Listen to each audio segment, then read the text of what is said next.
Olá pessoal, essa semana nós vamos estudar os modernismos nas artes visuais brasileiras.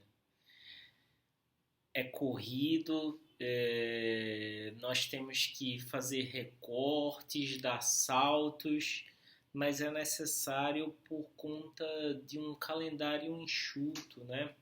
Para a gente poder dar conta não do processo evolucionista que eu falei desde o começo que eu não gosto, ou linear, de um desenvolvimento das artes, né? Não que a arte produzida pelo modernismo seja uma arte melhor do que a arte acadêmica do século XIX, mas nós temos um compromisso com a didática, né? Com a operacionalização do saber da história da arte, onde nós devemos problematizar, enquanto historiadores, períodos e acontecimentos históricos. Então, para trabalharmos esses modernismos, você percebe que o plural já traz em si uma nova tese para operacionalizar esse conceito tão potente num território continental como o Brasil. Vamos falar então de modernismos. Modernismos que se desenvolveram de formas muito peculiares, singulares no território brasileiro, nas capitais do Brasil e que tiveram recepções, manifestações, produções poéticas muito diferenciadas, né? Estamos há 2 anos, coincidentemente, do centenário da Semana de Arte Moderna, um símbolo mítico, né, da produção do modernismo nas artes plásticas, visuais e na literatura, que ocorreu em 1922, na cidade de São Paulo, produzido por um grupo de intelectuais ligados às elites brancas de São Paulo, e que teve uma grande repercussão, não necessariamente no seu momento de produção, talvez pela uma recepção grande pela imprensa local de São Paulo, mas a gente vai ver um boom da exploração dessa semana de 22, 20 anos depois. Na década de 50, a gente consegue, enquanto historiador, localizar um projeto mais consistente sobre o que realmente foi essa semana em termos de impactos estéticos e poéticos no campo das artes brasileiras, né? Nos anos 50, principalmente quando se aproximava de 52, a gente vê comemorações em relação ao centenário da independência brasileira, a criação de uma Bienal de São Paulo, uma Bienal internacional, e aí uma problematização sobre essa semana de 22, né? Vamos parar para pensar um pouco, né? Esse marco simbólico, ele é um marco que ele concentra dentro de uma geopolítica da arte as visões para um centro político e econômico que é São Paulo. Então, quando eu falo de modernismo, se eu falar apenas da Semana de Arte Moderna, eu não estou dando conta dos modernismos existentes no Brasil, né?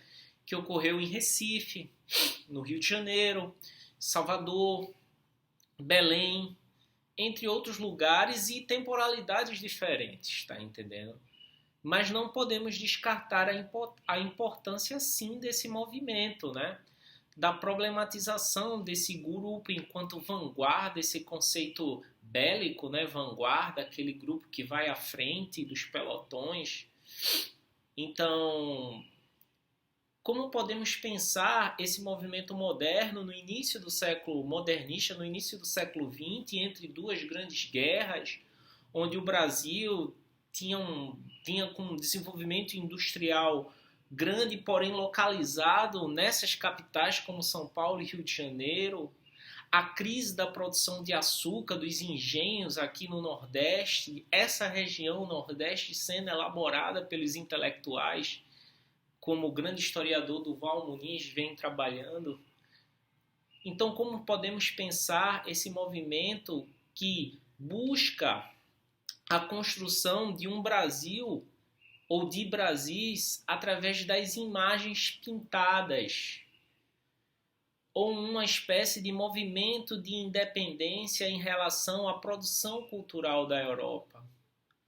O Manifesto Antropófago de Oswald de Andrade, Tupi ou não tupi, essa é a questão, demonstra um dos primeiros sistemas filosóficos originais do pensamento brasileiro, que seria a antropofagia, uma forma de comer, deglutir o seu diferente e, ao cuspir e vomitar, produzir uma identidade, uma nova forma mais ligada às singularidades brasileiras. Essa tentativa de romper com as influências europeias é um dos marcos dessa produção do modernismo. Porém, é contraditório porque esse grupo, liderado por Oswald, Mário de Andrade, Tarsila do Amaral, Anita Malfatti, Di Cavalcanti, entre outros, é um grupo que, como eu disse, pertencia às elites de São Paulo e que tiveram contatos muito fortes com a Europa, né? Eram jovens que foram estudar na Europa e que consumiram o modernismo europeu e que trouxeram para cá e que também tendo contato com os imigrantes europeus que vieram com aquela grande onda e fluxo de imigração europeia, mas viram que havia necessidade da produção de uma arte que estivesse mais conectada com os espaços primitivos da produção de saberes do Brasil. Ressignificar a produção daqueles que eram os primeiros habitantes, os índios, ressignificar esse personagem na história,